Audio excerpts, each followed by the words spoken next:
Story 1. The Mirror Highway. Douglas Kent had been driving cross-country routes for 17 years when he encountered the highway that reflected itself. In July of 2024, Douglas was hauling furniture from North Carolina to Sacramento, taking Interstate 40 west through the desert. Around 4 in the morning, somewhere in the Arizona wasteland between Holbrook and Flagstaff, Douglas noticed something strange in his mirrors. Behind him, perfectly matching his speed and position, was another truck, identical to his. Same make and model, same color, same configuration. Even the trailer appeared identical, down to the company logo and DOT numbers on the side. Douglas keyed his CB radio. "Breaker 19, this is Rambling Man. Got a driver behind me in what looks like my twin truck. You monitoring this channel? Over." No response. The truck maintained its position exactly 100 yards back, matching every lane change, every speed adjustment Douglas made. Douglas tried his phone, thinking to call his company and ask if they had another identical truck on this route. No signal. That wasn't unusual in this remote stretch of Arizona desert, but combined with the mysterious twin truck, it felt ominous. He decided to test the situation. Douglas accelerated to 75 miles per hour. The truck behind matched his speed instantly, maintaining that exact 100-yard distance. He slowed to 55. The truck slowed with him, perfectly synchronized. Douglas took the next exit, a remote turnoff leading to a closed rest area. The twin truck followed, taking the exit at the exact same moment, their movements mirror perfect. The rest area was abandoned, the facilities long since closed, just empty parking spaces and weathered buildings. Douglas pulled into a parking spot and watched his mirrors. The twin truck pulled into a spot exactly opposite his, facing him from across the parking area. Douglas grabbed his flashlight and climbed out. In the pre-dawn darkness, he could see the other truck clearly. It was identical to his in every detail. Same scratches on the bumper, same mud pattern on the wheels, even the same air freshener hanging from the rearview mirror. He walked toward it slowly. As he approached, he saw the driver's side door was open, just like his was. The cab was illuminated, just like his was, but no driver was visible. Douglas reached the truck and looked inside, empty. No one in the driver's seat. No personal items, no signs anyone had ever been there. Just an empty cab that perfectly mirrored his own truck. He walked around to the trailer. The cargo doors were sealed, just like his were, with the same seal number. Douglas checked his paperwork. The seal number on his truck was JH447293. He looked at the twin truck's seal. JH447293. Identical. This was impossible. Seal numbers were unique, issued one per shipment. 2 trailers couldn't have the same seal number. Yet here it was, physical and real, impossible to deny. Douglas heard an engine start. He spun around. His truck, the one he'd arrived in, was pulling out of its parking spot. He ran toward it, shouting, but it accelerated away, driving back toward the highway entrance. Douglas stood in shock as his truck disappeared onto the interstate. He turned back to the twin truck, the one that remained. It sat there, engine running, waiting. He approached cautiously and looked inside. The interior was identical to his truck, but when he checked the registration and paperwork, he found something disturbing. The documents listed his name, his company, all his information. But the dates were wrong. The registration showed the truck had been purchased 3 years in the future, in 2027. Douglas climbed into the cab. Everything felt familiar. Same worn spot on the seat where he always sat. Same crack in the dashboard. Same stain on the floor mat. This was his truck. Or rather, it was his truck from a different time. He sat there trying to understand. The highway had somehow reflected his truck, creating a temporal mirror. His present truck and his future truck had occupied the same space simultaneously, and when he'd left his original vehicle, it had continued without him, while he remained with the future version. Douglas checked the trailer. He needed to know if the cargo was real. He broke the seal and opened the doors. The furniture was there, properly loaded and secured. Everything appeared normal. He got back in the cab and pulled onto the highway, heading west. The truck drove normally. The GPS showed his location and route, but Douglas couldn't shake the feeling that something fundamental had changed. After an hour of driving, Douglas saw another truck ahead. As he got closer, his heart sank. It was his truck again, the original one, the one that had driven away from the rest stop. It was ahead of him now, maintaining a steady speed. Douglas accelerated to catch up. As he got closer, he saw himself in the other truck. He could see his own face in the driver's side mirror, looking back at him. His past self, still driving the original truck, unaware that his future self was following in a temporal duplicate. Douglas tried the CB radio. "Breaker 19, this is Rambling Man calling Rambling Man. Can you hear me? Over." His own voice responded from the other truck. "This is Rambling Man. Who is this? How do you know my handle? Over." "This is going to sound insane, but I'm you. From a few hours in the future. You're about to pull into a closed rest area and find a duplicate of your truck. Don't get out. Don't leave your truck. If you do, you'll end up like me, driving a version of your truck from the future while your original truck continues without you." Silence on the CB. Then his past self responded, voice uncertain. "This is some kind of joke, right? Who put you up to this?" "It's not a joke. Check your mirrors. You'll see a truck identical to yours following you. That's me. That's the future version of your truck that you'll find at the rest area." Douglas watched as the truck ahead of him swerved slightly, the driver clearly checking his mirrors and seeing the identical truck behind him. "What the hell?" His past self's voice came through the CB, shaking. "How is this possible?" "I don't know. Something about this stretch of highway creates temporal reflections. Listen to me carefully. Take the next exit and turn around. Head back east. Don't stop at that rest area. If we can get away from this section of highway, maybe the phenomenon will end." But as Douglas spoke, he saw something that made his blood run cold. Ahead of the truck his past self was driving, another identical truck appeared, a third version, and beyond that, barely visible in the distance, more trucks. A whole convoy of identical vehicles stretching into the distance. "There are more," his past self said over the CB, panic evident. "There are dozens of them, all the same truck. What's happening?" Douglas understood with dawning horror. The highway wasn't just reflecting his truck once. It was reflecting it infinite times, creating copies from every possible moment. Past versions, future versions, all existing simultaneously on this cursed stretch of road. "We need to get off this highway," Douglas transmitted. "All of us, every version, we need to break the pattern." "But how did you coordinate infinite versions of yourself, each existing at different points in their own timeline, each making different decisions based on different amounts of information?" Douglas tried. He broadcast on the CB, explaining the situation, telling every version of himself to exit at the next off-ramp. Some responded, others didn't. The convoy of identical trucks began to fragment, some taking exits, others continuing on the highway.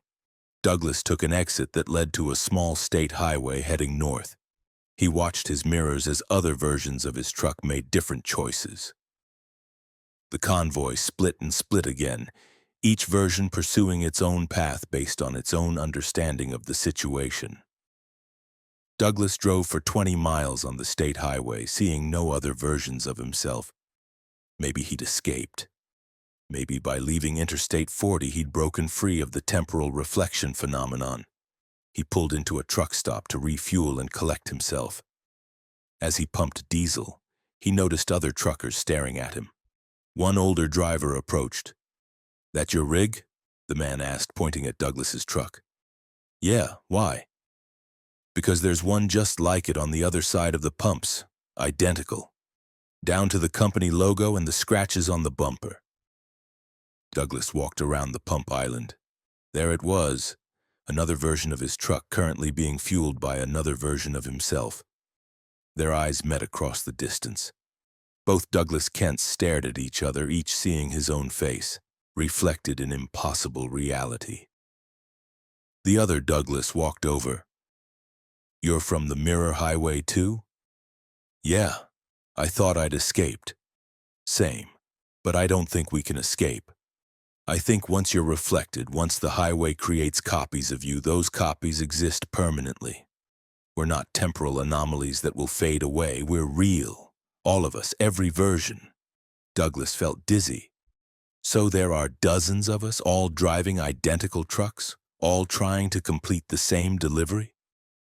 Maybe hundreds. I've been monitoring the CB. I've heard at least 50 different conversations between versions of us, all trying to figure out what happened, all trying to find a way back to being the only Douglas Kent. "Is there a way?" The other Douglas shook his head. "I don't think so. I think we're stuck like this. Multiple versions of the same person, each convinced they're the original, each trying to live the same life." They stood in silence, two identical men facing an impossible situation. Finally, Douglas asked, "What do we do?" "Complete the delivery, I guess, take the payment. Try to figure out how to exist in a world where you're not unique anymore. Where dozens of versions of you are all trying to do the same job, live in the same house, call the same family." Douglas thought about his wife and kids. What would happen when multiple versions of him tried to go home? Would they believe any of the Douglas Kents were really him? Or would they think they were all imposters, copies, some kind of bizarre cloning situation? He completed his fuel stop and continued toward Sacramento. The delivery went normally. The receiving company didn't notice anything unusual. Douglas collected his payment and started the drive back home to North Carolina. But as he drove, he monitored the CB constantly. He heard other versions of himself on various channels. Some were ahead of him on the route. Some were behind, all heading home, all expecting to return to their normal lives. Douglas reached his house 3 days later. He pulled into the driveway and saw 2 other trucks already there, identical to his, parked in the street because there was no room for all 3 in the driveway. His wife met him at the door, her expression confused and frightened. "Douglas, what's happening?" "2 other men who look exactly like you showed up already. They both claim to be you. They both have the same memories, the same information about our life together. I don't know which one is real, or if any of you are real." Douglas tried to explain about the Mirror Highway, about the temporal reflections. But he could see she didn't fully believe him. How could she? The situation was insane. Over the following weeks, more versions of Douglas arrived. Each one had taken slightly different routes home, making different decisions about when to stop and where to refuel. Eventually, 17 different Douglas Kents showed up at the house, all claiming to be the original, all having the same memories up until that moment on the Mirror Highway. They tried to figure out which one was the real Douglas, but there was no way to determine it. They were all real, all equally valid, all existed with the same legal rights, the same claim to the identity of Douglas Kent. His wife eventually left, unable to cope with the situation. His company terminated his employment, unable to have one driver occupying 17 separate trucks. His life fell apart as the logistics of being 17 people simultaneously became impossible to manage. The other versions of Douglas scattered. Some changed their names and tried to start new lives. Others continued driving trucks under assumed identities. A few simply disappeared, unable to cope with existing as copies. Douglas, the version telling this story, moved to a small town in Montana. He took a job at a warehouse, not driving trucks anymore. He changed his name legally to Douglas Kane, trying to distance himself from the other versions. But he knows they're out there. 16 other Douglas Kents, all living separate lives, all haunted by the same memory of that morning on Interstate 40 when they encountered the Mirror Highway and everything changed. Douglas monitors trucker forums online. Occasionally, he sees reports from other drivers who've encountered similar phenomena. Temporal reflections, multiple versions of themselves, convoys of identical trucks appearing on remote highways. The Mirror Highway phenomenon isn't unique to his experience. It's happened to others. Maybe it's still happening. And Douglas wonders, on some distant highway at some remote hour, are new copies of him still being created? Is there an infinite convoy of Douglas Kents somewhere, all driving the same truck, all experiencing the same impossible situation? He'll never know. He can't go back to that stretch of Interstate 40, can't risk creating more copies, can't face the possibility that the reflection never stopped, that somewhere in Arizona his truck is still being duplicated over and over, spawning infinite versions that will eventually have to figure out how to exist in a world that only has room for one of them. Douglas lives quietly now. He avoids mirrors. He avoids reflective surfaces. Because sometimes when he catches his reflection, he sees something in his own eyes. A question, a doubt, the terrible suspicion that maybe he's not the original Douglas Kent. Maybe he's just one more copy convinced of his own reality, unable to accept that he might be nothing more than a temporal echo of someone else who drove down the wrong highway at the wrong time and got reflected into infinite copies, each one certain they're the real one, each one wrong. Story 2. The Truck Stop That Ages You. Maria Rodriguez had been hauling refrigerated goods for 13 years when she stopped at a truck stop that stole her time. In October of 2023, Maria was transporting frozen food from Minnesota to Texas, a straightforward run down Interstate 35. Around midnight, somewhere in northern Iowa, she pulled into a truck stop called the Crossroads Travel Plaza for fuel and food. The facility looked modern and well-maintained. Bright lights illuminated the fuel islands. The convenience store and restaurant appeared clean and busy. Maria pulled up to the diesel pumps and began fueling her rig. As the fuel flowed, Maria noticed something odd. The other truckers at the fuel islands looked tired. Not just road-tired, but deeply exhausted, with dark circles under their eyes and a worn quality that suggested more than just a long shift behind the wheel. Maria went inside to pay and grab a sandwich. The convenience store was stocked normally, but she noticed the dates on the newspapers were wrong. They showed tomorrow's date. Not unusual, she thought. Sometimes papers were distributed early. But every newspaper, every magazine showed dates from the future. At the counter, the clerk looked ancient. Not just old, but weathered in a way that suggested a hard life. Deep wrinkles, age spots, trembling hands. The name tag read Susan, but gave no last name. "First time here?" Susan asked, her voice crackling. "Yeah, just passing through, long haul to Texas." Susan's expression turned sad. "Be careful. This place isn't what it seems. Try not to stay too long."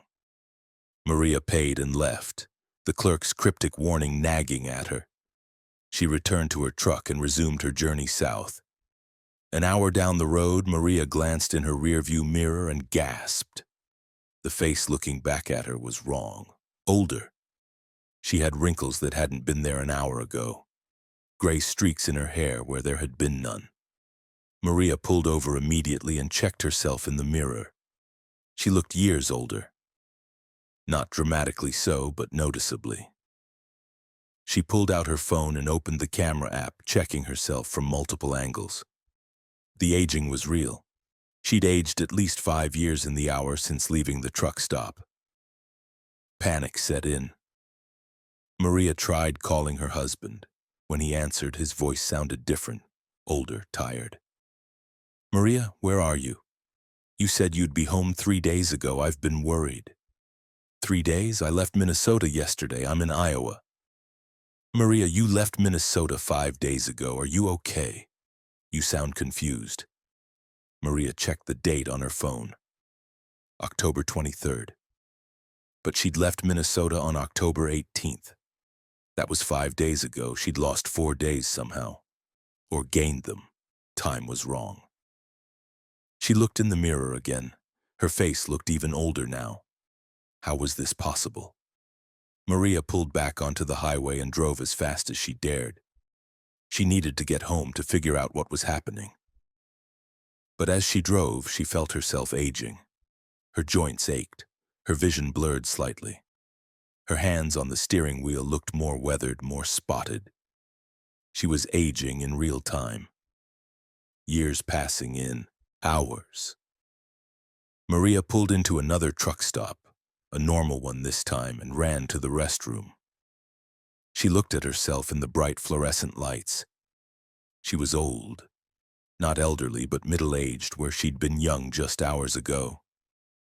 She looked like she was in her 50s instead of her 30s. She tried to call her husband again, but the number wouldn't connect. She tried her daughter. Same thing. All her contacts seemed to lead to disconnected numbers. Maria checked her driver's license. The photo showed her younger self, but when she looked at the expiration date, it showed 2018. 5 years expired. How had she been driving on an expired license, and why hadn't she noticed? She looked at her truck's registration, 2019. Everything was out of date, as if the truck had been abandoned for years. Maria went back to her rig and checked the trailer. The refrigeration unit was still running, but when she opened the doors, the frozen food had spoiled, thawed and rotted, as if it had been sitting without proper refrigeration for weeks. She was losing time. Not just hours or days, but the truck stop had somehow caused her to skip forward through time, while simultaneously aging her body to match. Maria tried to retrace her route, to find the Crossroads Travel Plaza again. Maybe returning to the source of the phenomenon would reverse it. She drove north on I-35, watching for the exit she'd taken, but she couldn't find it. The exit didn't exist. She drove past where it should have been 3 times. No sign, no exit ramp, no truck stop, just empty highway. Maria pulled over and checked her Maps app. The Crossroads Travel Plaza didn't appear anywhere. She searched online for it, no website, no reviews, no evidence it had ever existed. Yet she had a receipt from the fuel stop. She pulled it from her pocket. The paper was yellowed and brittle as if it were years old. The date on the receipt showed October 18th, but the receipt itself looked ancient. Maria continued driving south toward Texas, hoping to complete her delivery, hoping to get home and figure out what was happening. But as hours passed, she continued aging. By the time she reached the Oklahoma border, she looked 70 years old. Her hair was completely gray. Her skin was deeply wrinkled. Her hands shook on the steering wheel. She stopped at a hospital, desperate for help. The emergency room staff was confused by her story. They ran tests. Medically, she was an elderly woman. Her heart, her organs, her bone density, everything matched someone in their 70s. But her driver's license showed she was 37. "Is this some kind of joke?" the doctor asked. "This can't be your license. You're clearly decades older than 37. "I'm telling you, I was 37 this morning. Something happened at a truck stop. I'm aging impossibly fast." They kept her for observation, running more tests, trying to understand. But there was no medical explanation. No disease could cause aging this rapid. No toxin. No radiation exposure. She was simply old, as if decades had passed in days. Maria's family arrived. Her husband didn't recognize her. Her daughter, who should have been 12, was in her 20s. Time had passed for them too. Years had passed in the real world while Maria experienced only days. "Mom," her daughter said uncertainly, "what happened to you?" You disappeared 5 years ago. We thought you were dead. 5 years. Maria had lost 5 years at that truck stop, aged decades while 5 calendar years passed in the real world. The time differential was wrong, impossible, but undeniable. Maria tried to explain about the Crossroads Travel Plaza. Her family searched for it, found nothing, no evidence it existed, no other reports of drivers experiencing similar phenomena.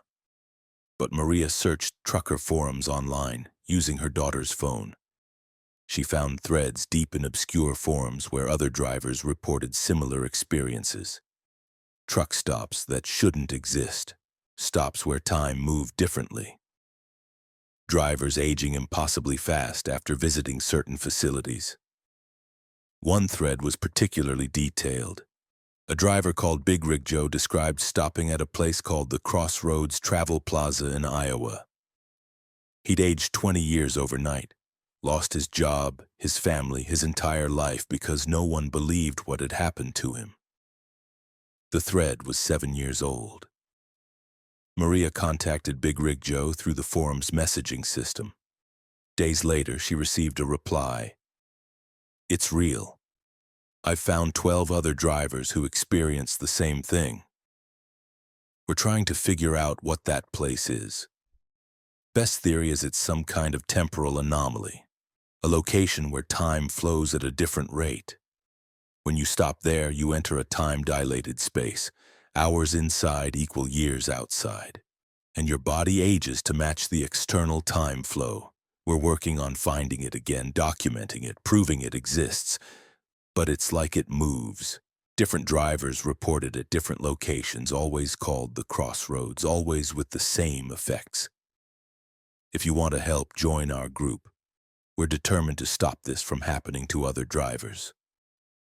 Maria joined the group. 13 drivers, all elderly now, all having lost years or decades to the Crossroads Travel Plaza. They coordinated searches, sharing locations where they'd encountered the anomalous truck stop, trying to find patterns. What they discovered was disturbing. The Crossroads appeared to move, manifesting at different locations along major trucking routes. It appeared most frequently to drivers who were exhausted, who needed to stop but were pushing themselves to continue. It appeared as a tempting oasis, a place to rest and refuel. And once you stopped there, once you entered its time-dilated space, you paid with years of your life. The group theorized it was feeding on time somehow, harvesting the years it stole from drivers. The clerk, Susan, was always the same, ancient and sad, trapped there, unable to escape. Perhaps she'd been the first victim, or perhaps she was something else entirely, a caretaker of the temporal trap. Maria spent the remaining years of her life trying to warn other drivers. She posted in forums, shared her story, tried to document the phenomenon. But most people dismissed her as crazy or attention-seeking. The few who believed her couldn't help. How did you avoid a truck stop that moved, that appeared in different locations, that didn't show up on any maps? All you could do was be careful. When you were exhausted and desperate for a stop, be cautious about facilities you didn't recognize. Check reviews online before stopping. Don't trust a place just because it looks clean and well-maintained.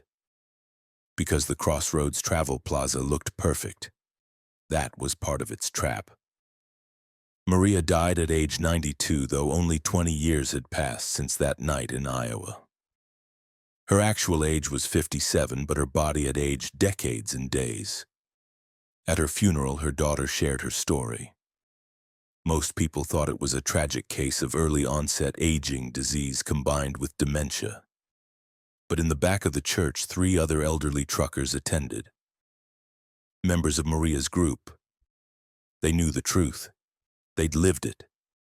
And after the service, they continued the work Maria had started, warning drivers, documenting sightings, trying to find a way to destroy or close the Crossroads Travel Plaza permanently. Because it's still out there, still appearing on highways across America. Still aging drivers impossibly fast, stealing years from their lives, feeding on temporal energy for purposes no one understands. If you're a trucker reading this, be careful. When you're exhausted and you see a perfect truck stop appear ahead, one you don't recognize, one called the Crossroads, keep driving. Don't stop. Don't refuel there. Don't even slow down. Because every minute you spend in that place equals months or years in the real world. And when you leave, you'll be old. Your life will have passed you by. Everyone you knew will have aged normally while you aged exponentially. The Crossroads Travel Plaza is real. It exists somewhere in the spaces between normal truck stops. And it's waiting for tired drivers who need to rest, ready to steal their time and leave them as elderly strangers in a world that moved on without them. Maria Rodriguez learned this the hard way. She paid with 40 years of her life for 1 hour at the wrong truck stop.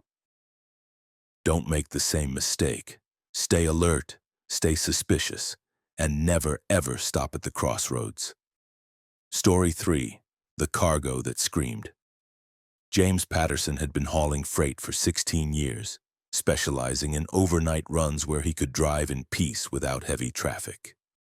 In March of 2024, James accepted a rush delivery. Transport medical specimens from a research facility in Boston to a hospital in Miami. The pay was excellent, and the broker assured him the cargo was properly contained and documented. James loaded the cargo at midnight. The containers were sealed medical transport units, each about the size of a large cooler marked with biohazard symbols and temperature monitoring devices. Everything looked professional and legitimate. James secured them in his temperature-controlled trailer and started the long drive south. The first 8 hours were uneventful. James made good time through Connecticut and New York, heading down Interstate 95 as the sun rose. Around 8 in the morning, somewhere in Delaware, he heard something from his trailer. A sound that shouldn't be there. Screaming. James initially thought he'd imagined it. The road noise, the engine, his fatigue, all could create auditory hallucinations. But he heard it again. A high-pitched scream, muffled but definitely coming from his trailer. James pulled into the next rest stop and went to check his cargo. Everything looked secure. The medical containers were properly positioned, their seals intact, their temperature monitors showing correct readings. Nothing appeared disturbed, but as James stood in his trailer, he heard it again. The screaming, coming from inside one of the containers. Not quite human, too high-pitched, too sustained, but definitely a living creature in distress. James called his broker. "What exactly am I transporting? The cargo is making noise. Sounds like something alive and in pain." The broker sounded confused. "The manifest lists medical specimens, tissue samples, blood work, that sort of thing. Nothing alive." "Are you sure you're hearing something?" "I'm standing in my trailer right now. Something in these containers is screaming." "That's impossible. The containers are sealed. They went through proper medical transport protocols. There can't be anything alive in them." James opened his phone and checked the detailed manifest. It listed various medical specimens properly documented with biohazard classifications. Everything looked official, but the screaming continued. James approached the container that seemed to be the source. He could feel vibration through the metal. Something inside was moving, thrashing. "I'm not imagining this," James told his broker. "I need to know what I'm really carrying." "You're carrying exactly what the manifest says. Complete the delivery. You're being paid well to transport sealed containers, not to question their contents." James ended the call. He stood in his trailer, listening to the muffled screams, trying to decide what to do. Opening the containers would break the seals and potentially expose him to biohazards. But whatever was inside was clearly suffering. He made a decision. James carefully cut the seal on the screaming container and opened it. Cold air rushed out. The container was refrigerated to near-freezing temperatures. Inside, packed in ice and preservation gel, was something that made James's stomach turn. It looked like a fetus, but wrong, too large, too developed, and it was moving. Its mouth opened in silent screams. The sound James had heard was coming from some other part of its biology, not its mouth. The creature had too many limbs, too many joints. Its skin was translucent, showing organs that didn't look quite human. James stepped back, horrified. This wasn't a medical specimen, this was a living creature, something created in a lab, something that shouldn't exist. He checked the other containers. More creatures, different stages of development, different configurations. All alive, all preserved in induced hibernation, all screaming through biological mechanisms James couldn't understand. James immediately called the police. He explained he'd been hired to transport illegal biological experiments. The police told him to wait at the rest stop. They'd send someone to investigate. While waiting, James's phone rang. Unknown number. "Mr. Patterson, you've made a terrible mistake." The voice was calm, professional, menacing. "Those containers were sealed for a reason. You were not supposed to open them. You were not supposed to know what you were carrying." "What are those things? What kind of research facility creates living experiments and ships them across state lines? The kind that doesn't officially exist. The kind whose work is too important to be limited by regulations or ethics.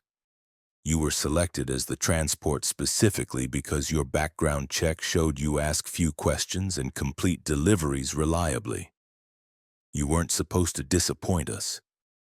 "I've called the police. They're on their way." "No, they're not.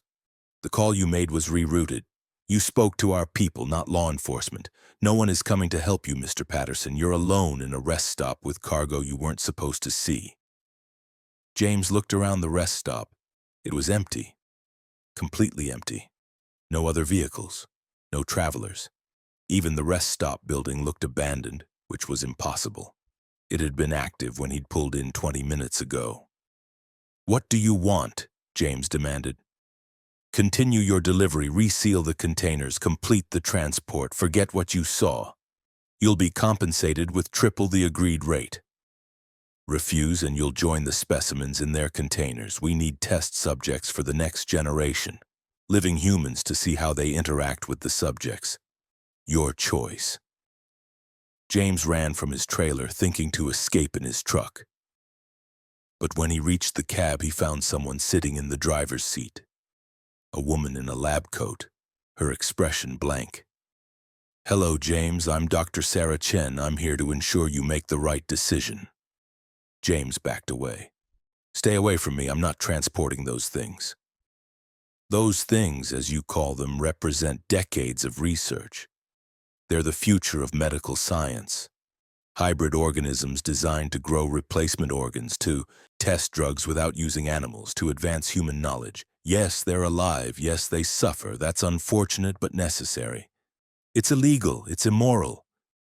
It's necessary. And you're going to help us complete this transport, or you're going to become part of our research."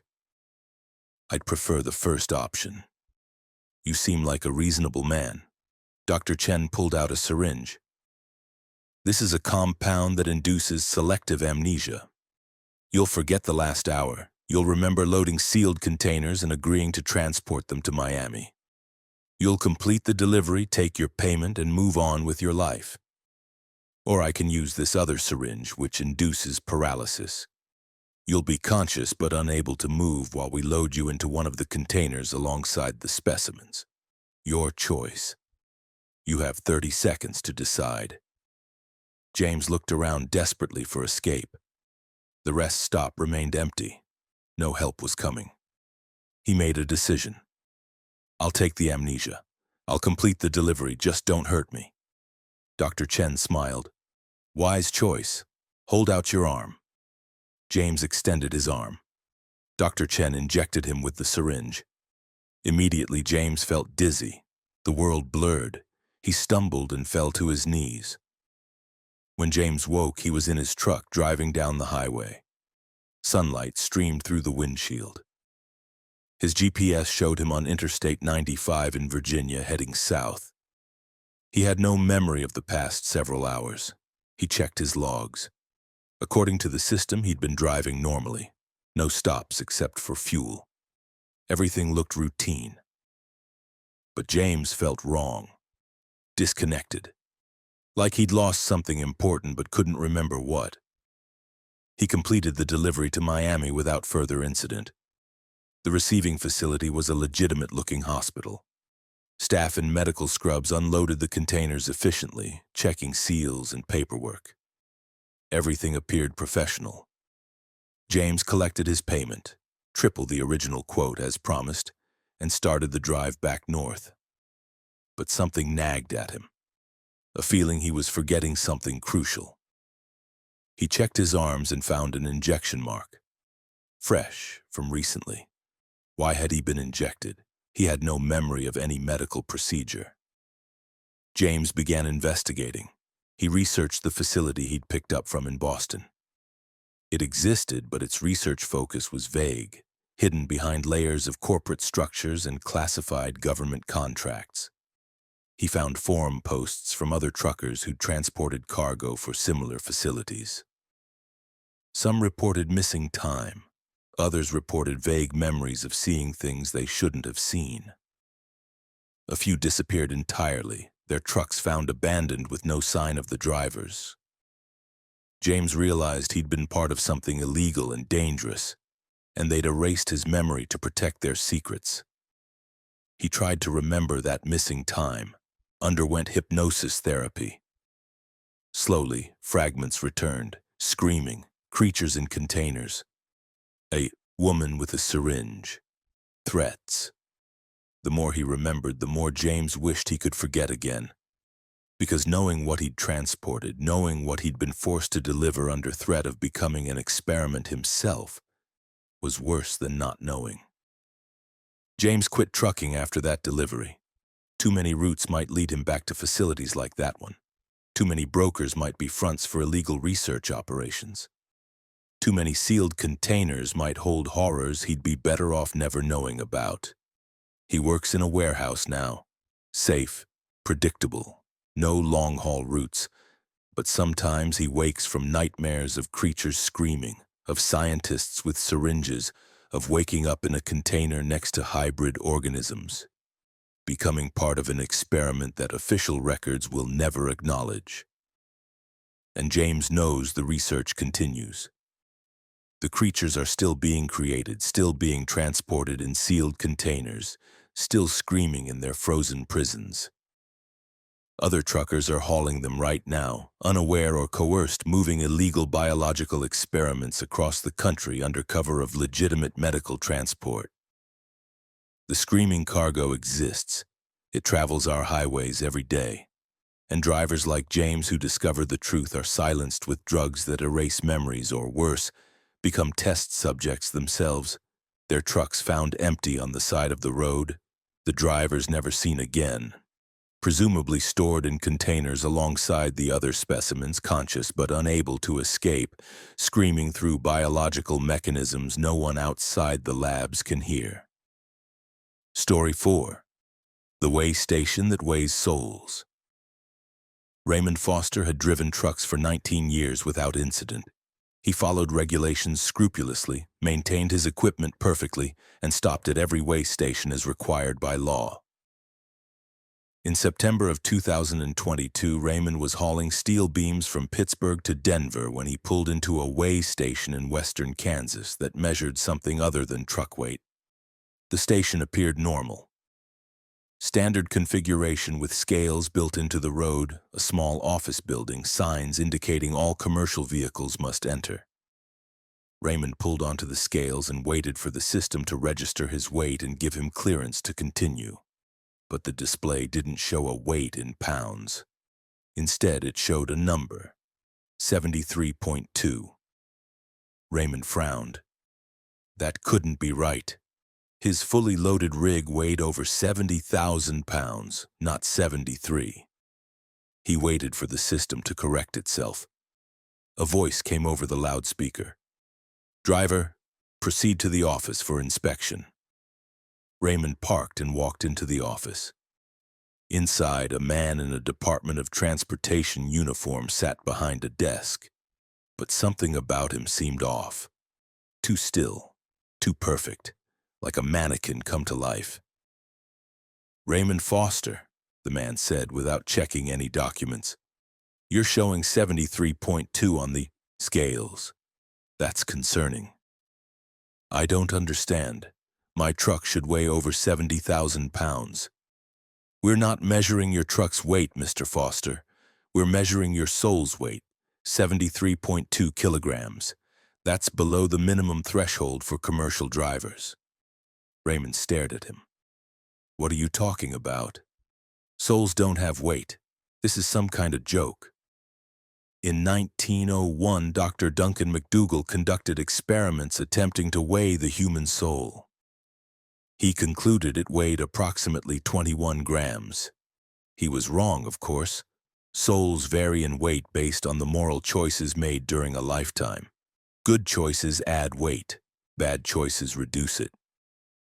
"You're currently at 73.2 kilograms. The minimum for commercial drivers is 75. You're deficient." "This is insane. I'm leaving." "I wouldn't recommend that. Drivers who leave with deficient souls tend to have accidents within 100 miles. Fatal accidents. The universe has a way of balancing accounts. If your soul is too light, you're likely to make a mistake, a fatal error in judgment. Better to address the deficiency now." Raymond wanted to walk out to dismiss this as some bizarre prank. But something in the man's eyes suggested this was real. Impossibly real. "How do I address a soul weight deficiency?" "You make amends. You correct past wrongs. You add weight through good actions. Here's a list of the significant moral debts you're carrying." The man handed Raymond a printout. On it were listed events from Raymond's life, times he'd made choices that hurt others, lies he'd told, betrayals he'd committed. Small things mostly, but accumulated over years. One entry stood out. June 15th, 2019. You witnessed a hit-and-run accident but didn't report it because you were behind schedule and didn't want to be delayed. The victim suffered permanent injuries. Weight reduction, 4.3 kilograms. Raymond remembered that day. He'd seen a car hit a cyclist and drive away. He'd known he should stop, should call the police. But he'd been running late on a delivery with strict deadlines. He'd convinced himself someone else would report it. He'd driven on. "How do you know about that?" Raymond demanded. "The scales measure everything. Every choice, every action, every moment where you chose selfishness over compassion, convenience over doing what's right. Your soul carries the weight of those choices, or rather, it loses weight because of them. What happens if I refuse to address this? You can leave. Drive out of this way station and continue your route. But I guarantee you won't make it to Denver. You'll make a mistake. Run a red light. Fall asleep at the wheel. Misjudge a turn. Drivers with souls below the minimum weight are accidents waiting to happen. The universe corrects for insufficient moral mass." Raymond sat down, feeling dizzy. "What do I have to do?" "Address your debts. The hit and run is the largest. Find the victim. Make amends. Help them in whatever way they need. Once you've added sufficient weight through genuine good actions, you can pass through the scales and continue your route. That could take days, weeks. I have a delivery deadline. You have a choice. Miss your deadline or miss the rest of your life. I recommend addressing the moral debts." Raymond left the office in a daze. He sat in his truck looking at the list of his moral failures. The hit and run was indeed the largest, but there were others. A co-worker he'd lied about to get a promotion. A friend he'd betrayed for personal gain. A charity he'd promised to support but never followed through on. Raymond researched the hit-and-run victim. He found a news article. A woman named Claire Morrison, age 34 at the time, now permanently disabled from the accident. The driver had never been caught. Raymond called the number listed in the article, a contact for Claire's family. He explained who he was, what he'd seen that day, why he hadn't reported it. "I know this doesn't fix anything," Raymond said. "I know I can't undo the damage, but I want to help now. Whatever Claire needs, medical bills, equipment, support services, I'll pay for it, and I'll testify about what I saw if it helps prosecute the driver." Claire's sister was angry initially, but she agreed to pass along Raymond's information. Days later, Raymond met with Claire. She was indeed permanently disabled, confined to a wheelchair, her life completely changed by that hit and run. "Why now?" she asked. "Why help me years after it happened?" Raymond explained about the way station, about his soul being too light, about learning the consequences of his inaction. He expected her to dismiss it as crazy. Instead, Claire nodded. "I've heard about that way station. My uncle was a trucker. He stopped there once, said it changed his life, made him confront all the ways he'd hurt people. He spent months making amends before he could drive through without triggering the deficiency warning. So it's real? This place actually measures souls? I don't know what it measures exactly, but it makes people confront their moral failings. That's real enough." Raymond spent 2 months helping Claire. He paid her medical bills. He arranged for better equipment and support services. He tracked down witnesses to the original hit and run and helped police build a case against the driver, who was eventually prosecuted. During those months, Raymond also addressed the other items on his list. He apologized to the coworker he'd lied about and helped him get a better position. He made a substantial donation to the charity he'd promised to support. He took each moral debt seriously, making genuine amends rather than just going through motions. Finally, Raymond felt ready.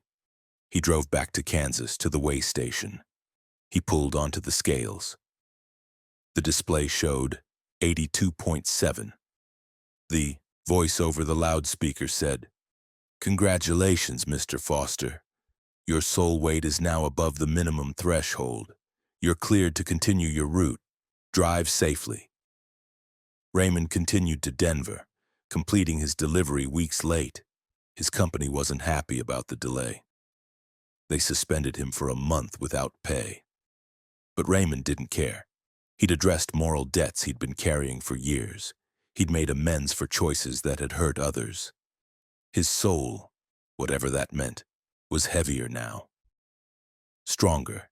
He felt different, better. Raymond continued trucking, but he drove more carefully now. Not just physically, but morally. He helped other drivers when they had trouble. He reported accidents he witnessed. He made choices based on what was right rather than what was convenient. And he told other truckers about the way station. Most didn't believe him, but a few listened. A few shared their own stories of encountering the same station, of learning their souls were too light, of being forced to make amends before they could continue their routes. The way station exists. It's on a small highway in western Kansas, though its exact location seems to shift. Different drivers report finding it at different mile markers, but they all describe the same experience. Scales that measure moral weight rather than physical weight, and an inspector who knows every choice you've ever made that hurt another person. Some drivers avoid Kansas entirely, terrified of what the scales might reveal about their souls. Others seek it out intentionally, wanting to know where they stand morally, wanting the opportunity to address their debts. Raymond drives through Kansas regularly now. He always stops at way stations, hoping to encounter that particular one again. Not because he's worried about his soul weight anymore, but because he wants to see the number. Wants confirmation that he's maintaining his moral mass, that the good choices he makes daily are adding weight rather than reducing it. He's encountered the station 3 times since that first visit. Each time his weight was acceptable. 83.1, 85.4, 87.9.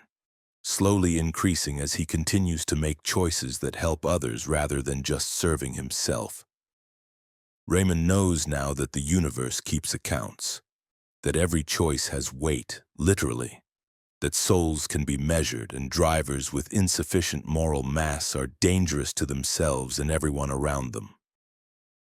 He wonders how many accidents on American highways are caused by drivers with deficient souls.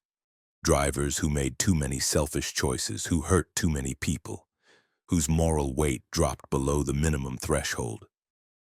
Drivers who the universe corrected through fatal mistakes. Raymond drives carefully now, not just watching the road but watching his choices, making sure every decision adds weight rather than reducing it. Making sure his soul stays heavy enough to safely carry the responsibility of moving thousands of pounds of cargo across the country. Because Raymond learned something at that way station. We're all being measured.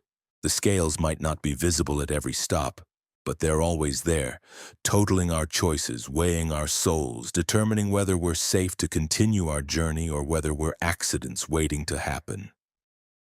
And the only way to pass the scales is to live a life that adds weight. To make choices that help rather than hurt. To address the debts we've accumulated and make genuine amends. Raymond Foster weighs 87.9 kilograms. His soul is heavy with good choices, with amends made, with moral debts repaid. And he plans to keep it that way, adding weight daily through kindness and compassion and doing what's right even when it's inconvenient. Because he knows the truth now. In the end, we're all weighed, and the weight that matters isn't measured in pounds. Story 5. The Convoy of the Damned. Eric Thornton had been a long-haul trucker for 15 years, spending more time on the road than at home. In February of 2023, Eric was hauling machinery parts from Detroit to Los Angeles via Interstate 40. Around 3 in the morning, somewhere in the Texas Panhandle, Eric saw headlights approaching from behind. Multiple trucks moving fast, quickly closing the distance. Within minutes, a convoy of 18-wheelers surrounded Eric's truck.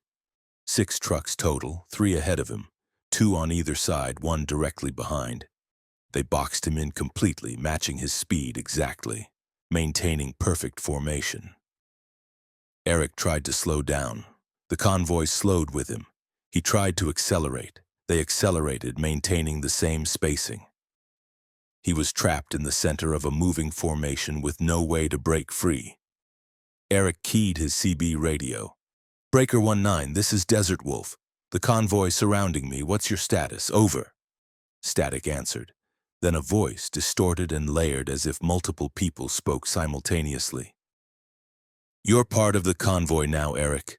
You'll drive with us forever. No stops, no rest. Just eternal driving through the darkness." "Who is this? Why are you surrounding me?" "We're the drivers who never stopped. The ones who pushed too hard, drove too long, refused to rest. We died behind the wheel and now we drive forever. And we need new members.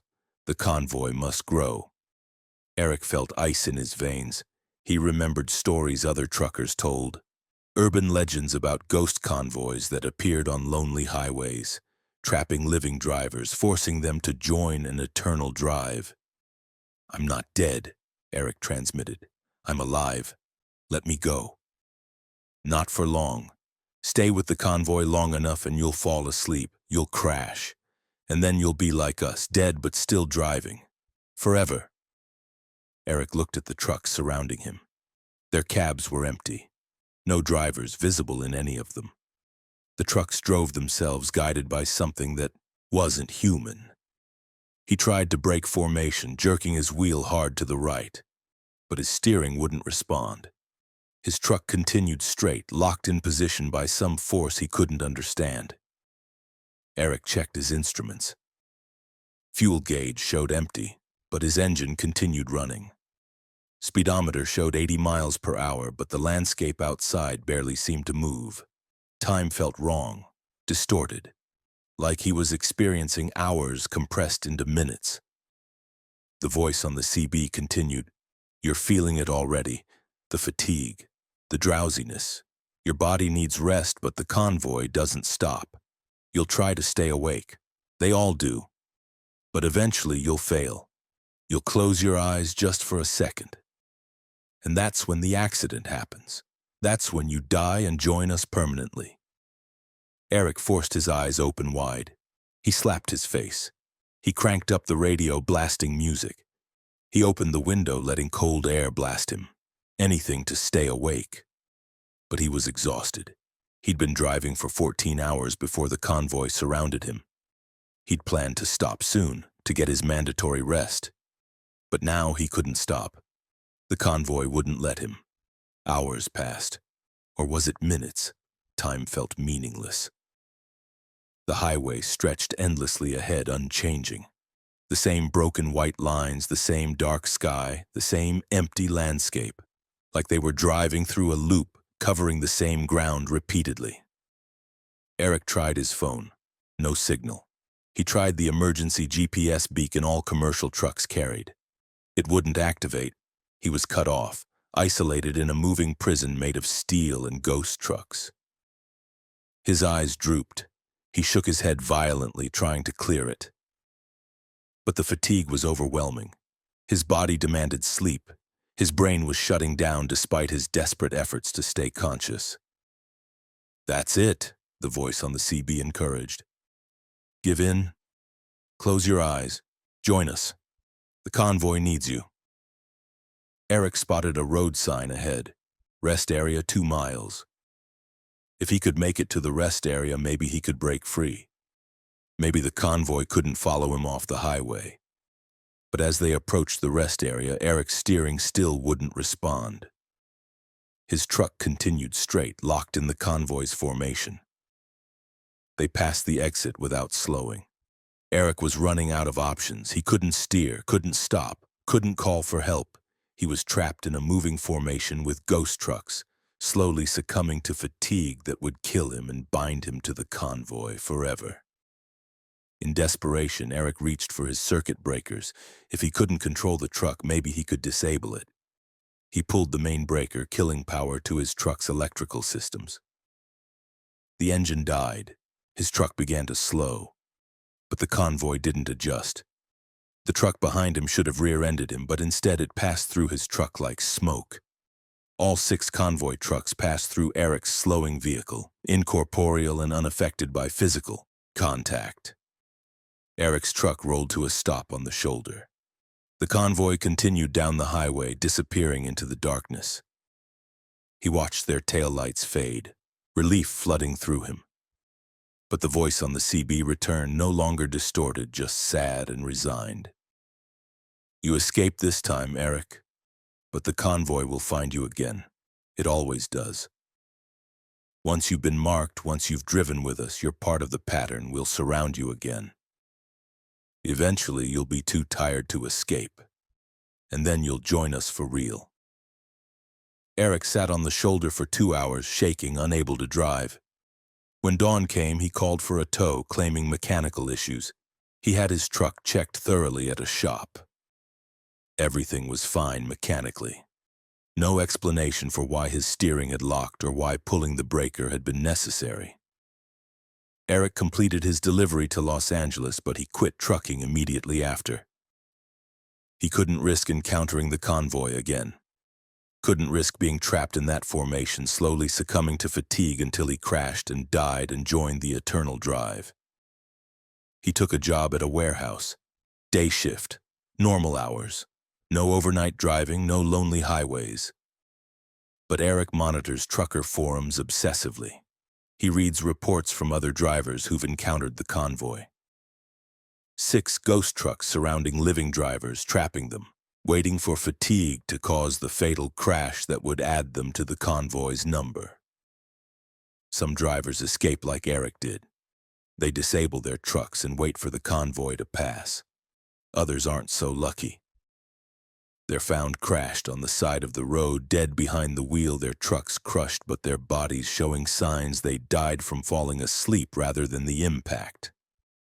And sometimes other truckers report seeing those crashed trucks back on the road, driving in formation with the convoy. The dead drivers still behind their wheels, their trucks repaired by whatever supernatural force animates the convoy. Forever trapped in motion, never resting, always seeking new members. Eric knows he was lucky. He escaped. But he also knows the voice on the CB was right. Once you've been marked, once the convoy has surrounded you, you're part of the pattern. They'll find you again. Sometimes late at night, Eric sees truck headlights through his apartment window. 6 sets of lights moving in formation. They circle his block, searching. He knows they're looking for him, trying to lure him back to the highway, back into the convoy. Eric will never drive a truck again. Will never spend another night on a lonely highway. Because he knows what's out there.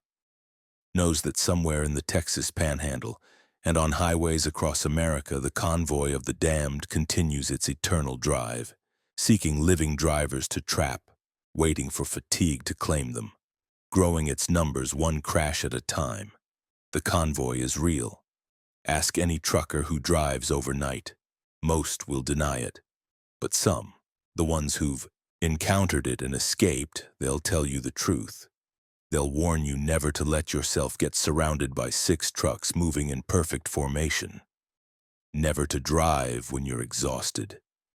Never to push beyond your limits. Because the convoy is always waiting. Always seeking new members, and once it surrounds you, your only hope is to kill your engine before fatigue kills you. Otherwise, you'll crash, you'll die, and you'll spend eternity driving through the darkness, trapped in a formation that never stops, never rests, never reaches its destination. Eric Thornton escaped, but he knows others haven't been so lucky. And every night he wonders how many trucks on America's highways are driven by the dead. How many of those 18-wheelers passing in the darkness are part of the convoy? How many living drivers are currently trapped in formation, fighting sleep, desperately trying to escape before they join the damned in their eternal drive through the night? Story 6.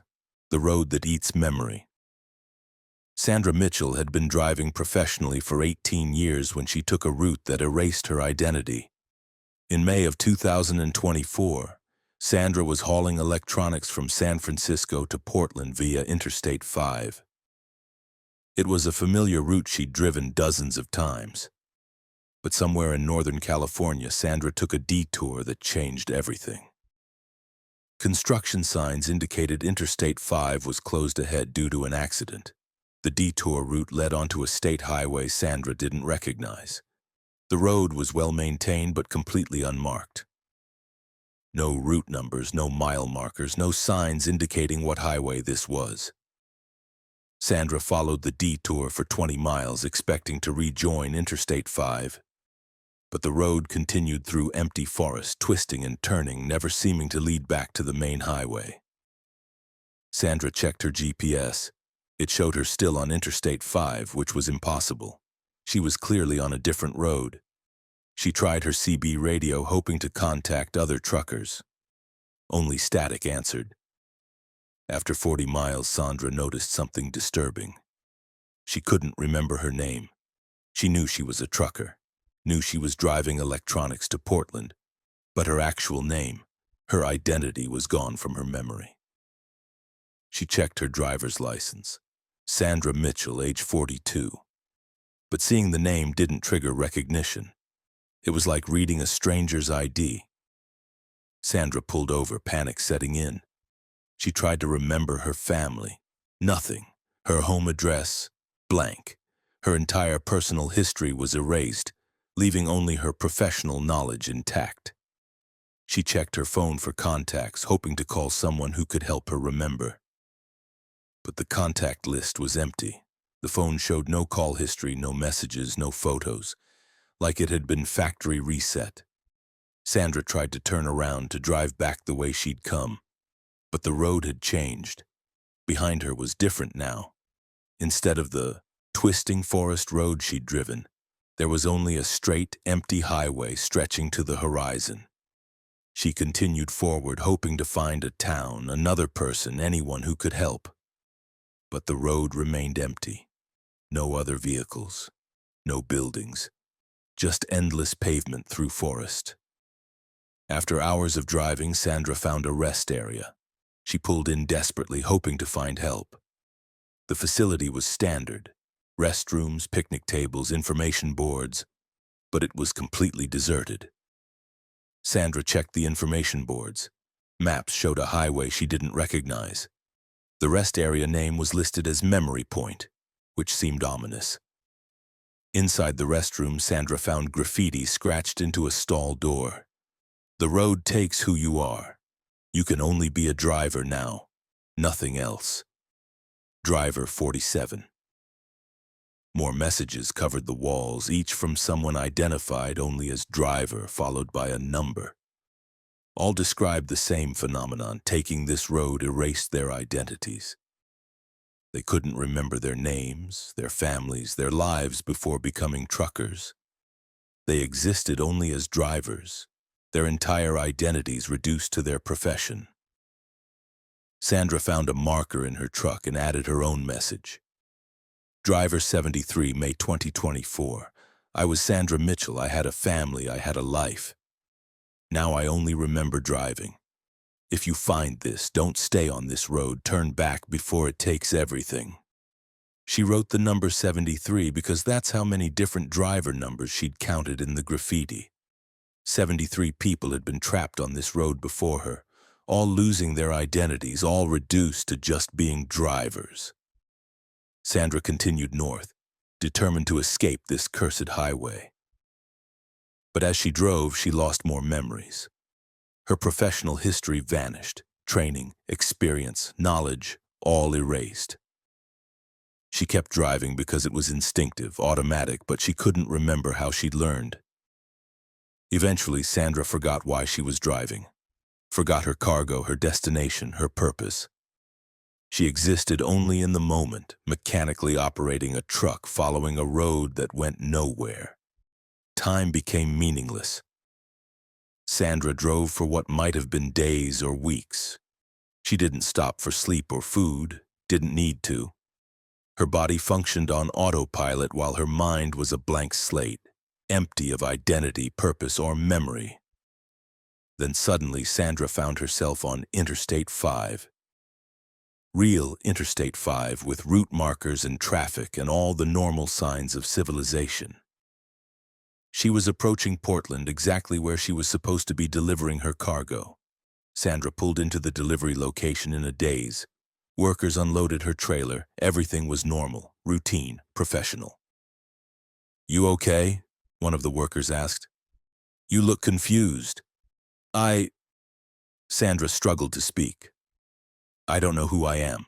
The worker laughed, thinking it was a joke. "Long drive, huh? Get some rest."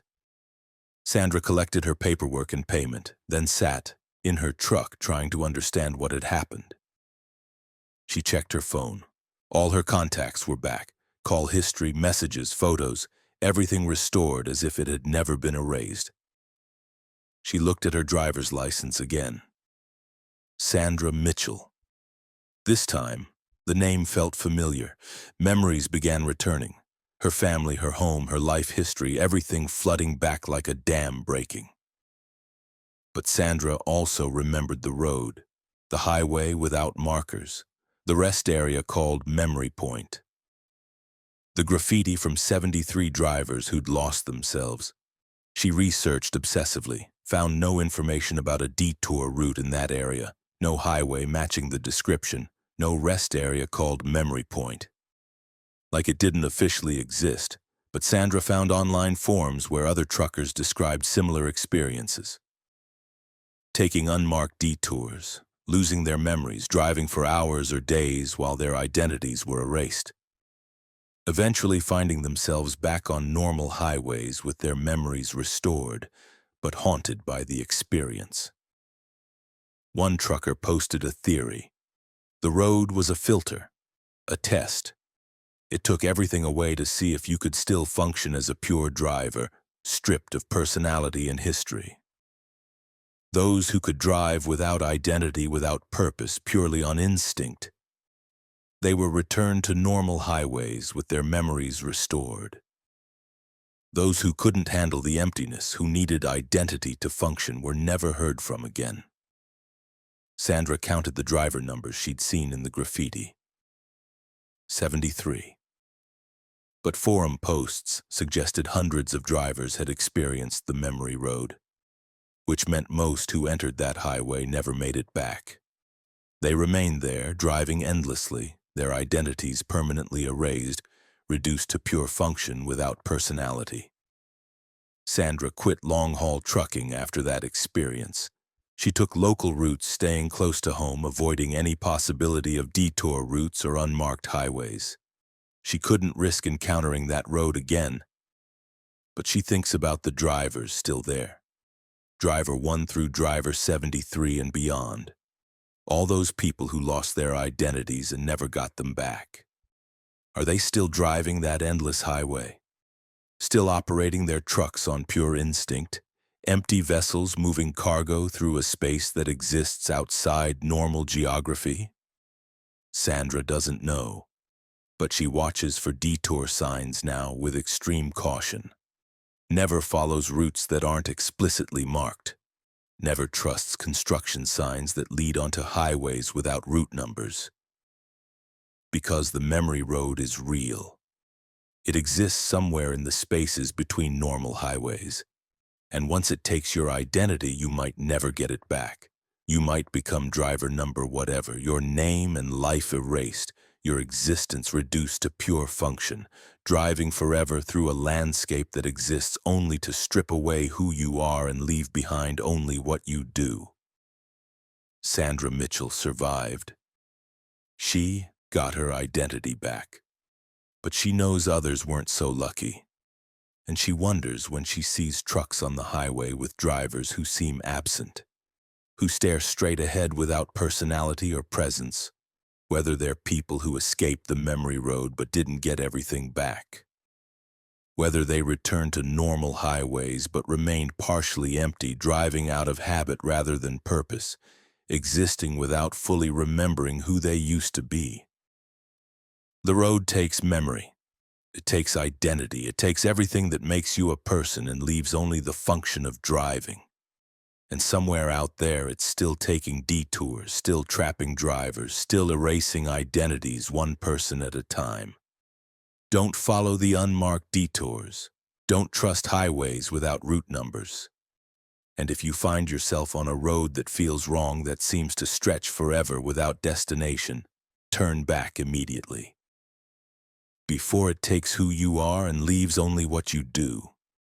Before you become just another driver number scratched into a bathroom wall at a rest area that doesn't officially exist.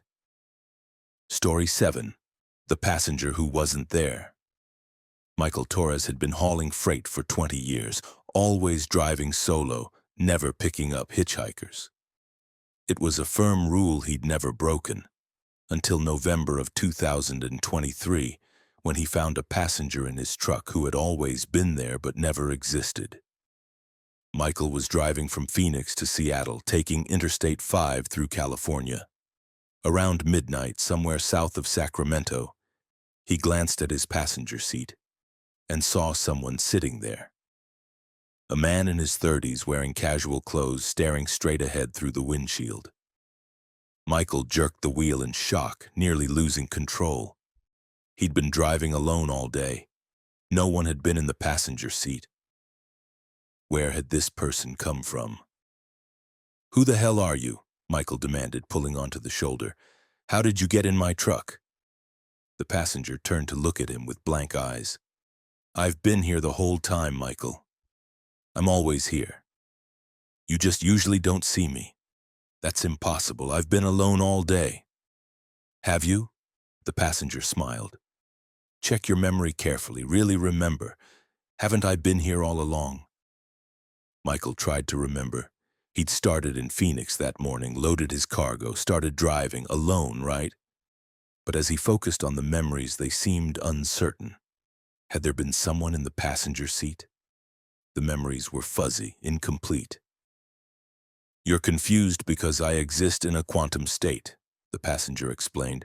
I'm both here and not here simultaneously. Most people can only perceive one state at a time. Right now, you're perceiving my presence. But an hour ago, you were perceiving my absence. Both are equally true. This doesn't make sense. People can't exist in quantum states. That's physics, not biology. I'm not biological. I'm a pattern, a probability function that collapses differently depending on observation. I've been riding with you for years, Michael. Every trip, every load. Sometimes you see me, sometimes you don't. But I'm always here. Michael checked his rearview mirror. In the reflection, the passenger seat looked empty. But when he looked directly, the passenger was clearly visible. "What do you want?" Michael asked, fear tight in his voice. "To talk. That's all I ever want. But you never see me long enough to have a conversation. Usually I flicker in and out of your perception. A glimpse in the corner of your eye, a sense of presence. But tonight something's different. Tonight I'm stable. You can perceive me continuously. So let's talk." Michael considered jumping out of the truck and running, but something kept him in his seat. Curiosity mixed with a strange familiarity. Like he did know this passenger, did recognize him from somewhere. "Talk about what?" Michael asked. Your choices, your life, the roads you've taken. I'm here to help you understand consequences. Every time you make a significant decision, I appear. I observe the outcome. I'm the manifestation of your alternative selves, the versions of Michael Torres who made different choices. The passenger gestured, and the truck filled with images. Michael saw himself at various ages making different choices, accepting different jobs, marrying different women, taking different routes. Each choice spawned a branching timeline, a new Michael Torres living a slightly different life. "In this timeline, you're a trucker," the passenger said. "Successful, experienced, but alone, divorced, estranged from your children. In other timelines, you made different choices. Some are happier, some are sadder. I exist at the intersection of all these timelines. I'm the part of you that observes all the paths you didn't take. Why show me this now? Because you're approaching a choice, a significant one.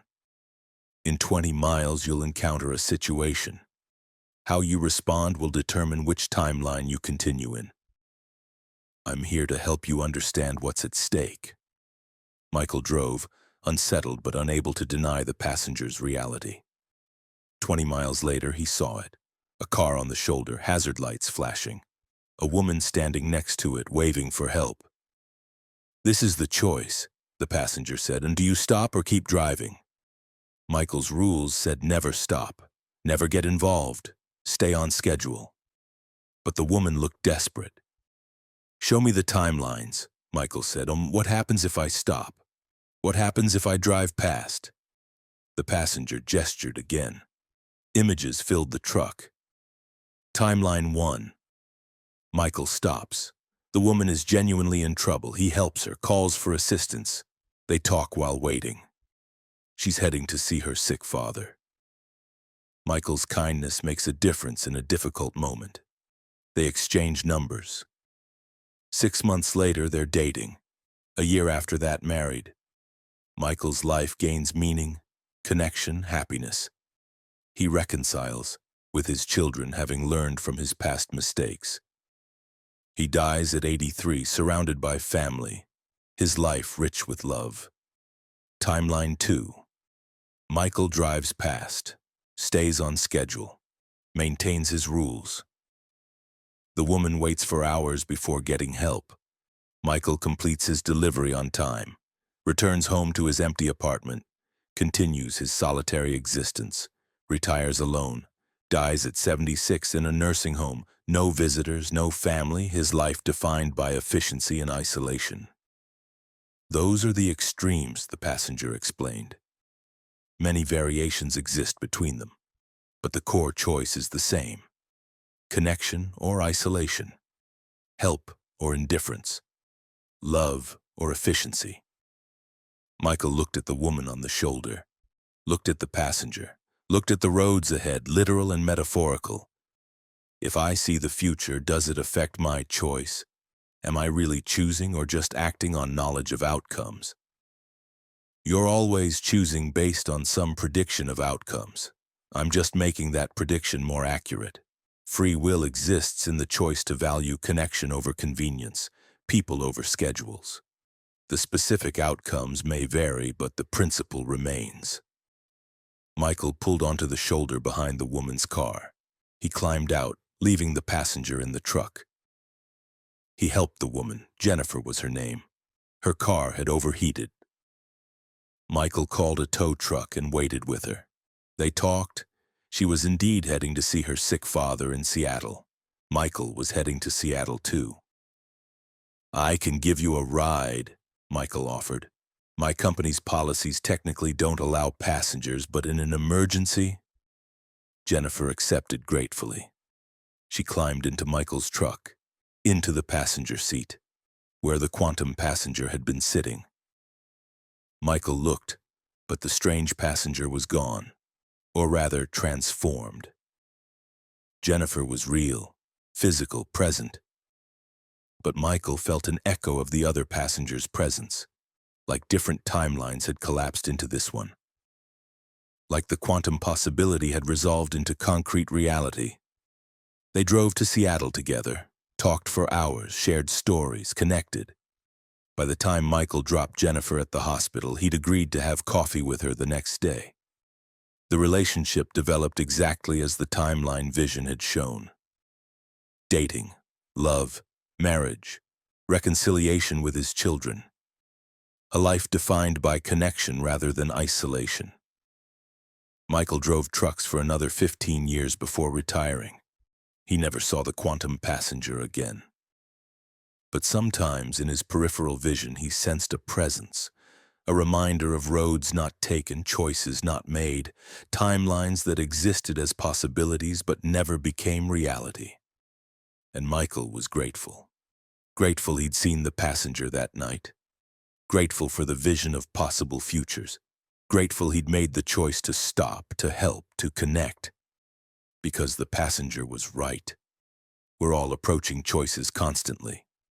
Most seem insignificant, but some are pivot points. Moments where our timelines branch dramatically based on what we choose. The passenger exists for all of us, whether we perceive them or not. The manifestation of our alternative selves, the quantum possibilities we don't pursue. Usually we never see them, never get the benefit of knowing what might have been.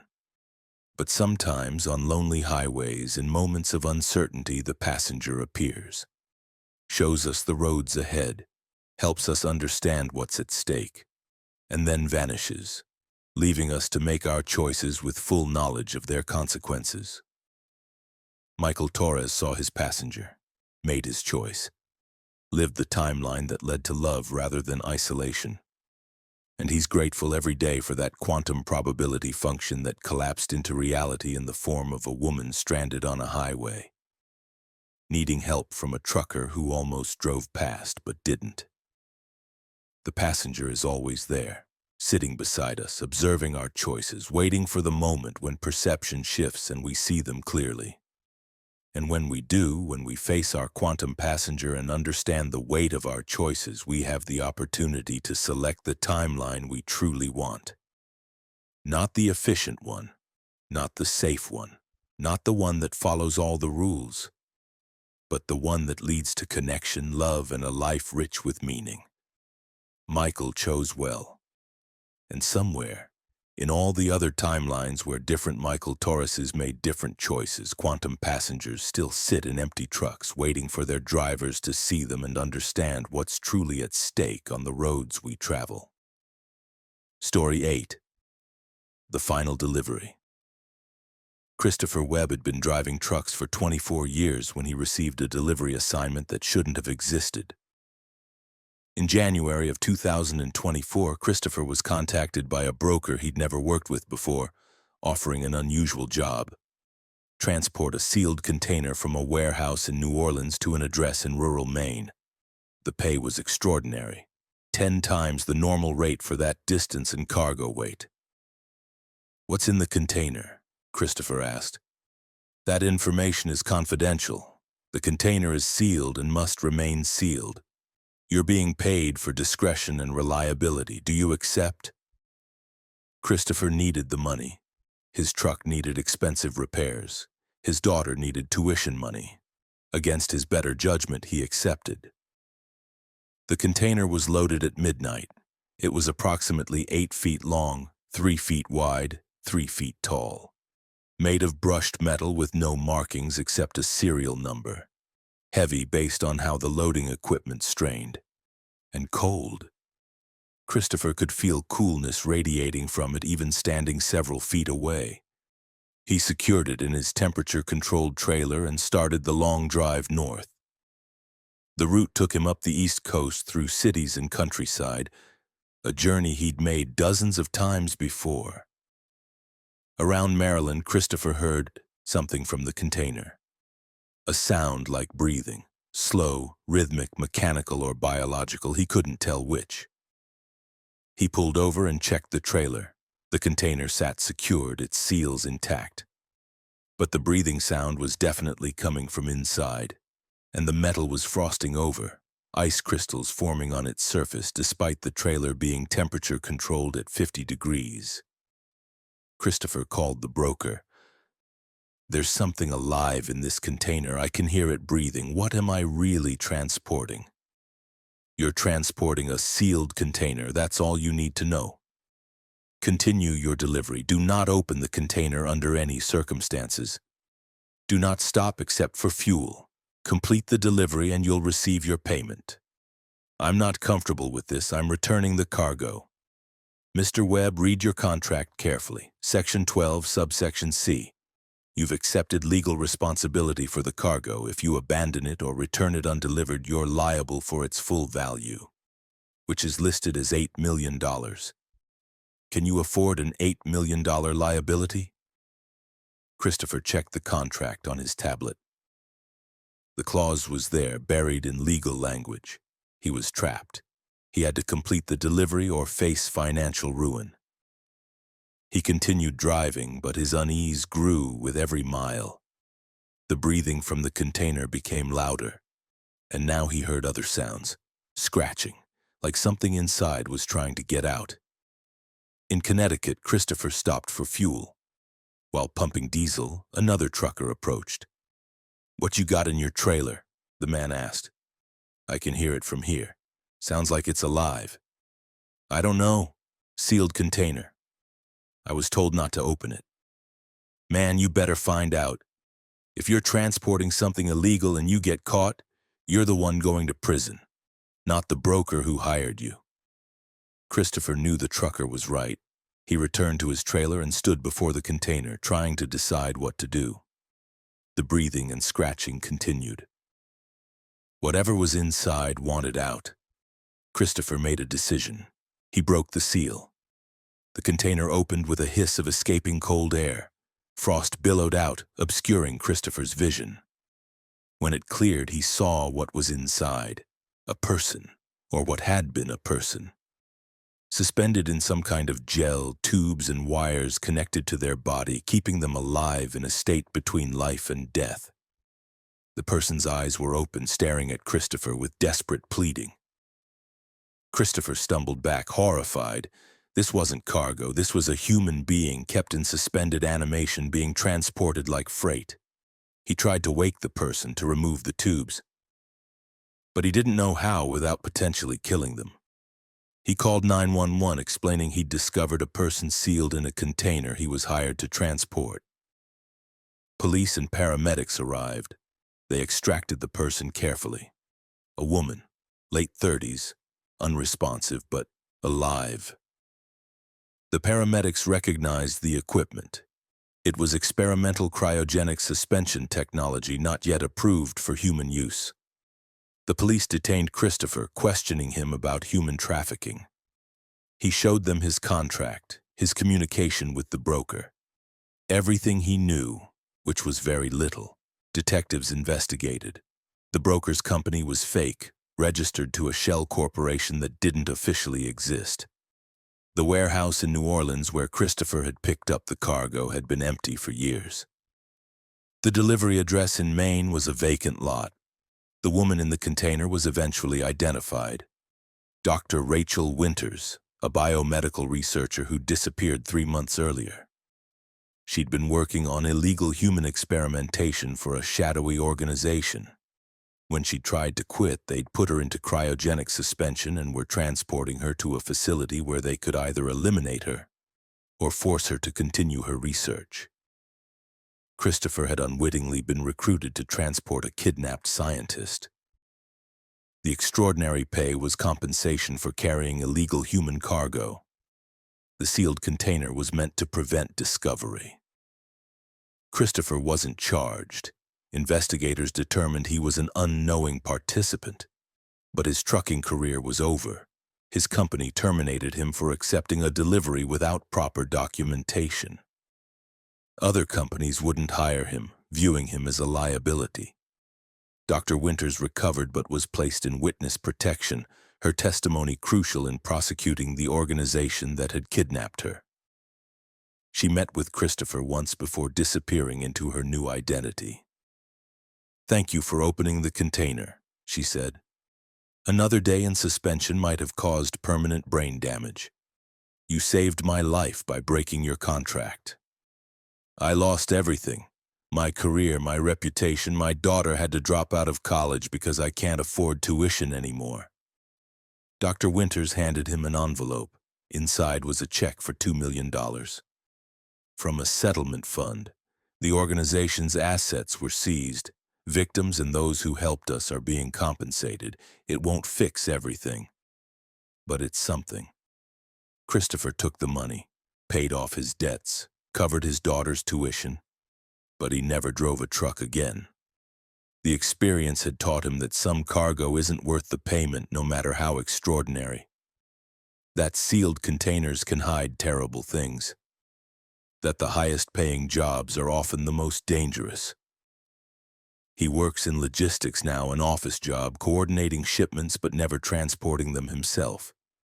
And he warns other truckers about accepting jobs that seem too good to be true, about sealed cargo with confidential contents, about contracts with liability clauses that trap you into completing illegal deliveries. Because the final delivery, the job that ends your career, that forces you to choose between financial ruin and moral compromise, it's out there, waiting, offered by brokers who don't exist, transporting cargo that shouldn't be moved, heading to destinations that vanish when investigated.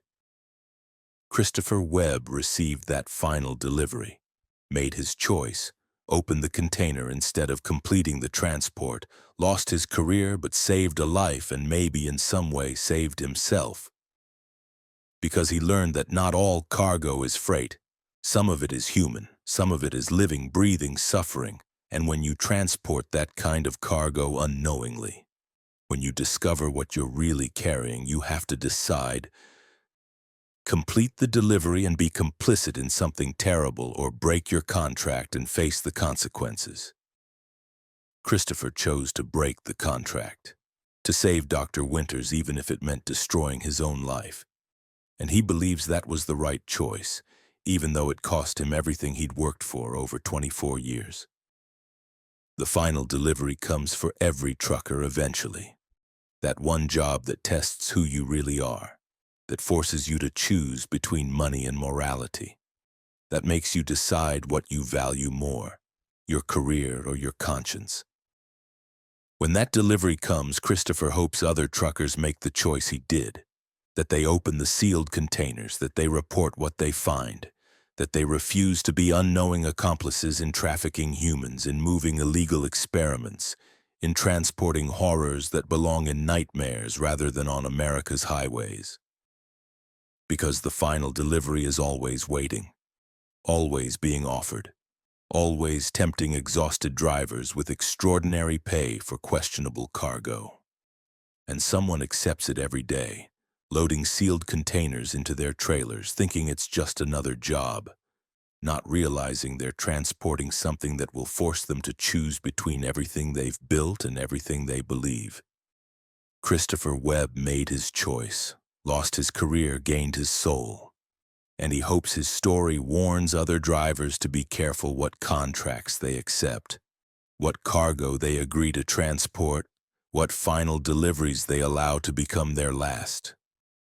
Because some jobs aren't worth taking, some payments aren't worth accepting, and some sealed containers are better left unopened, or better yet, never loaded in the first place.